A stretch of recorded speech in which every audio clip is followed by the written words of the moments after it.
Right breaking news చూస్తున్నారు. Aghori alias Srinivas remand report లో కొన్ని సంచలనమైన నిజాలు బయటకు వచ్చాయి. అయితే present Aghori alias Srinivas remand report big TV చేతిలో ఉంది. ఆ రిమాండ్ రిపోర్ట్ లో కొన్ని సంచలనమైన నిజాలు బయటకు వచ్చాయి. అయితే చిన్నతనం నుంచే అఘోరి అలియా శ్రీనివాస్ దొంగతనాలు చేసి అతని పైన పలు కేసులు కూడా ఫైల్ అయ్యాయి. ఇదే నేపథ్యంలో అతని గ్రామస్తులు కూడా అతని పైన దాడి చేసినటువంటి పరిస్థితి కనిపించింది. అందులో భాగంగానే అతను దొంగతనం చేసినప్పుడు కూడా అతని పైన కొన్ని కేసులు ఫైల్ అయ్యాయి. అయితే ఆ దాడుల్లో దొంగతనం చేసినప్పుడు గ్రామస్తులు అతని పైన దాడి చేసినప్పుడు అతని ప్రైవేట్ పార్ట్స్ కి గాయాలయ్యాయి. అయితే అందులో భాగంగా అతను శ్రీనివాస్ ఎవరైతే అఘోరిగా మారాడో అతని అంగాన్ని కూడా తీసేశారు డాక్టర్లు. ఆ తర్వాత అఘోరిగా శ్రీనివాస్ మారడం జరిగింది. 2023, 2024 జైపూర్ లో కూడా కొన్ని ఆపరేషన్ చేయించుకున్నాడు. ఆపరేషన్ చేయించుకున్న తర్వాత శ్రీనివాస్ కాస్త అఘోరిగా మారాడు. అయితే తను నమ్మిన వారిని పూజలు చేపిస్తానని చెప్పి డబ్బులు డిమాండ్ చేశాడు. అదేవిధంగా అడిగినంత ఇవ్వకపోతే ఆ చేసిన పూజలు విఫలమై తమ కుటుంబమే ఎవరైతే పూజలు చేయించుకున్నారో వాళ్ళ కుటుంబం సర్వనాశనం అయిపోతుంది అని కూడా అతను చెప్పడం జరిగింది. అయితే ప్రజెంట్ బిగ్ టీవీ స్క్రీన్ పైన మీరు శ్రీనివాస్ కి సంబంధించిన రిమాండ్ రిపోర్ట్ చూస్తున్నారు. ఆ రిమాండ్ రిపోర్ట్ లో కొన్ని కీలకమైన అంశాలు బయటకు వచ్చాయి. ఒకసారి దానికి సంబంధించిన పేజ్ నెంబర్ 5 లో కూడా ఒక ఇంపార్టెంట్ పాయింట్ ని పోలీసులు మెన్షన్ చేశారు. దానికి సంబంధించి మీకు చదివి వినిపిస్తాను.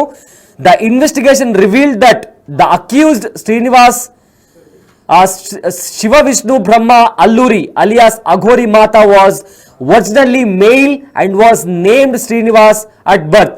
అంటే శ్రీనివాస్ పుట్టినప్పుడు ఒక మగాడు, పుట్టినప్పుడు మేల్ అనే సెక్స్ తో అతను పుట్టాడు అని కూడా పోలీసులు రిమాండ్ రిపోర్ట్ లో రాయడం జరిగింది. అదేవిధంగా he Hales from Mancherial district in Telangana and is one of 5 children born to his parents during his childhood. He was reportedly involved in a theft related activities for which he was punished by villagers. చిన్నతనం నుంచే దొంగతనాలు చేయడం ప్రారంభించాడు. ఈ నేపథ్యంలోనే అతను దొంగతనం చేసి దొరికినప్పుడు కూడా గ్రామస్తులు అతన్ని కొట్టారు అని కూడా ఈ రిమాండ్ రిపోర్ట్ లో పోలీసులు చాలా క్లియర్ గా మెన్షన్ చేశారు. In one such incident his genitals were severely burned leading to severe infection. అలా దాడి చేసేటప్పుడు అతని అంగం ఏదైతే ఉందో, అతని సెక్షువల్ ఆర్గన్ ఏదైతే ఉందో అది సివియర్ గా ఇంజ్యూర్డ్ అయింది అని కూడా ఆ రిమాండ్ రిపోర్ట్ లో రాశారు. అయితే after medical consultation doctors were forced to remove his penis due to the extent of damage. In 2023, Srinivas traveled to Chennai where he underwent gender affirming surgery for the removal of his penis.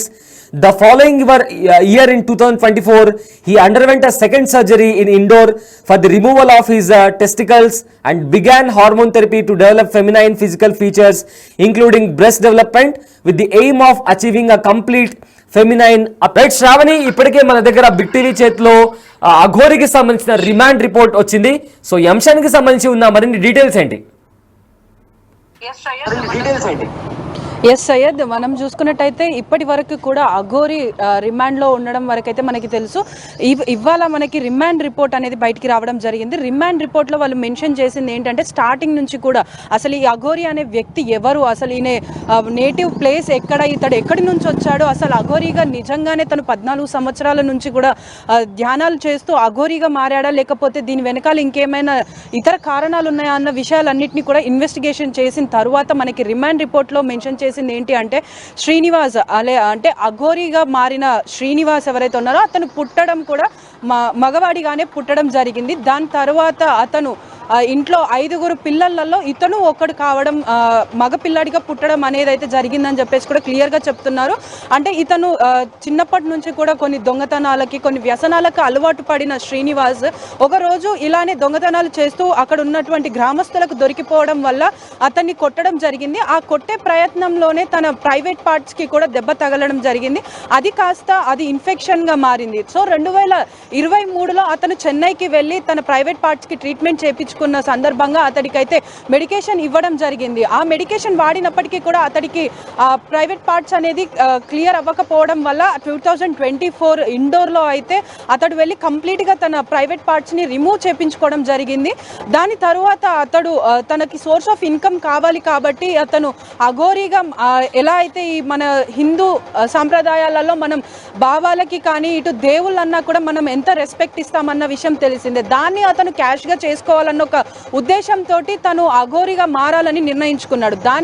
అలాగే తను అఘోరీలు ఏ విధంగా ఉంటారు అన్న దానిపైన కూడా study చేసిన తరువాత తను అఘోరీలాగా జుట్టు పెంచుకోవడం, గోర్లు పెంచుకోవడం ఇవన్నీ కూడా చేయడం జరిగింది. సో కంప్లీట్గా ఏదైతే అఘోరీలు ఉంటారో అదే విధంగా తను ఒక మహిళగా ఉన్న వ్యక్తి అని నమ్మించడం కోసం తను ఏదైతే తన ప్రైవేట్ పార్ట్స్ని తీపించేశాడో ఆ సందర్భంలోనే తను బ్రెస్ట్ ఇంప్లాంటేషన్ అనే సర్జరీ కూడా చేయించుకోవడం జరిగిందని చెప్పేసి క్లియర్గా మనకైతే ఈ రిమాండ్ రిపోర్ట్లో తెలియపరుస్తున్నారు. అంటే తను అంటే ప్రీ ప్లాన్డ్గానే తను ప్రజల్ని మోసం చేయడానికి ఒక పథకం పన్నాడన్నట్టుగానే అర్థమవుతుంది. అదేవిధంగా తను అఘోరిగా మారిన తర్వాత కొన్ని సందర్భాల్లో కూడా మనకి ఇక్కడ సిటీలో కనిపించడం కానీ మరి ఇతర రాష్ట్రాలలో కూడా వెళ్ళి తను పూజలు అనేవి వాటిని పూజలు చేస్తూ ఉండడం, ప్రజల యొక్క నమ్మకాన్ని పొందడం అనేది మొదలు పెట్టాడు. దాని తర్వాత ప్రతి ఒక్కరు కూడా ఇతను నిజంగానే అఘోరి, ఇతడికి మహిమలు ఉన్నాయి, ఇతడి పూజల వల్ల వాళ్ళకి అన్ని అదృష్టం కలిసి వస్తుందని చెప్పేసి కూడా ప్రతి ఒక్కరు నమ్మడం మొదలు పెట్టారు. దాని తర్వాత ప్రతి ఒక్కరు కూడా వాళ్ళ ఇండ్లలో ఏదైనా పూజలు ఉన్నా కానీ ఏదైనా హోమాలు ఉన్నా కానీ అఘోరిని సంప్రదించి వాటికి తగినట్టుగా హోమాలు అనేవి జరిపిస్తూ ఉండేవాళ్ళు. అంటే మనకి మెన్షన్ అంటే రిమాండ్ రిపోర్ట్లో క్లియర్గా మెన్షన్ చేసింది ఏంటి అంటే ఒక ఇద్దరి విక్టిమ్స్ ఎవరైతే ఉన్నారో వారి గురించి అయితే కంప్లీట్గా చెప్పడం జరిగింది. కానీ డీటెయిల్స్ అనేవి మనం కంప్లీట్గా చెప్పకూడదు కాబట్టి ఏదైతే ఒక వ్యక్తి ఉన్నాడో అతను వాళ్ళ ఇంట్లో పూజ పర్ఫామ్ చేసినందుకు గాను అతడికి హ్యూండాయ్ i20 కార్ వైట్ అయితే గిఫ్ట్ చేయడం జరిగింది. దాని తర్వాత కూడా అఘోరి ఎక్కడికి వెళ్ళినా ఎక్కడ పూజలు పెర్ఫామ్ చేసినా కూడా తను ఆ కార్లోనే వెళ్తూ ఉండేది. అదేవిధంగా తను ఇంకొక విక్టిమ్ ఎవరినైతే కలిశాడో వాళ్ళు ముందుగానే ఒక బర్త్డే పార్టీలో వాళ్ళని కలవడం జరిగింది. ఆ బర్త్డే పార్టీకి వెళ్ళినప్పుడు కూడా ఈ అఘోరి శ్రీనివాస్ ఎవరైతే ఉన్నారో అతడు కంప్లీట్గా వాళ్ళ డీటెయిల్స్ అన్నీ కూడా తెలుసుకొని వాళ్ళ ఇంటర్నల్గా ఏమేమి ఇష్యూస్ ఉన్నాయో అవన్నీ కూడా తెలుసుకోవడం మొదలు పెట్టాడు. దాని తర్వాత మీరు పూజలు చేస్తే కొన్ని హోమాలు చేస్తే మీ ఇంట్లో ప్రశాంతత ఉంటుంది, అలాగే మీకు అదృష్టం కలిసి వస్తుంది అని వాళ్ళకి అన్ని కళ్ళబొల్లి మాటలు చెప్పి దాని తర్వాత పూజ అనేది కూడా పర్ఫామ్ చేస్తాము అని అన్ని విధాలుగా వాళ్ళని నమ్మించాడు. దాని తర్వాత ఈ పూజకి మొత్తం కూడా 5 లక్షల వరకు ఖర్చు అవుతుంది, 5 లక్షలు పే చేస్తే నేను కంప్లీట్గా పూజలు అనేవి చేస్తాను, అదేవిధంగా మీ అందరికీ కూడా అదృష్టం కలిసి వస్తుందని చెప్పాడు. సో దాంతో ఆ మహిళ కూడా నమ్మి అతడికి 5 లక్షలు అనేవి ట్రాన్స్ఫర్ చేసింది. 5 లక్షలు ట్రాన్స్ఫర్ చేసింది కూడా HDFC bank with bank numbers కూడా మనకి అందులో రిపోర్ట్లో మెన్షన్ చేయడం జరిగింది. అంటే 5 లక్షల్ని కూడా తన కజిన్ అయినటువంటి మహిళ యొక్క కజిన్ అయినటువంటి అకౌంట్ నుంచి కూడా ఈ అఘోరి అకౌంట్కి అనేది ట్రాన్స్ఫర్ చేయడం జరిగింది. దాని తర్వాత పూజలన్నీ అయిపోయిన తర్వాత తనకి ఈమె సోర్స్ ఆఫ్ ఇన్కమ్గా మారిపోతుంది, వీళ్ళ దగ్గర చాలా డబ్బు ఉంది, ఇంకా డబ్బు ఎక్కువ డిమాండ్ చేయొచ్చు అన్న ఒక దురుద్దేశంతో వాళ్ళకి మళ్ళీ కాల్ చేసి మీకు చేసిన పూజ ఫలించాలంటే నాకు ఇంకో 5 లక్షలు కావాలి అని చెప్పేసి కూడా డిమాండ్ చేయడం జరిగింది.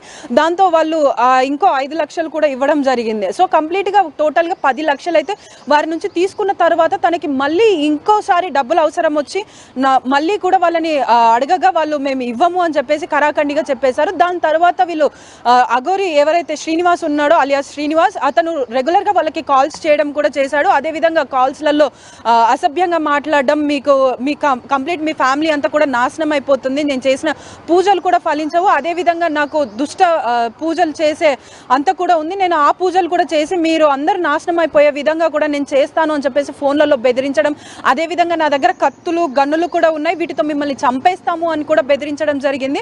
దాని తర్వాత ఈ బెదిరింపులకు లోనైన తర్వాత ఆ మహిళ కూడా వాళ్ళ హస్బెండ్కి చెప్పి దాని తర్వాత ఈ అఘోరి నెంబర్లు ఏవైతే ఉన్నాయో అవన్నీ కూడా కంప్లీట్లీ బ్లాక్ చేయడం జరిగింది.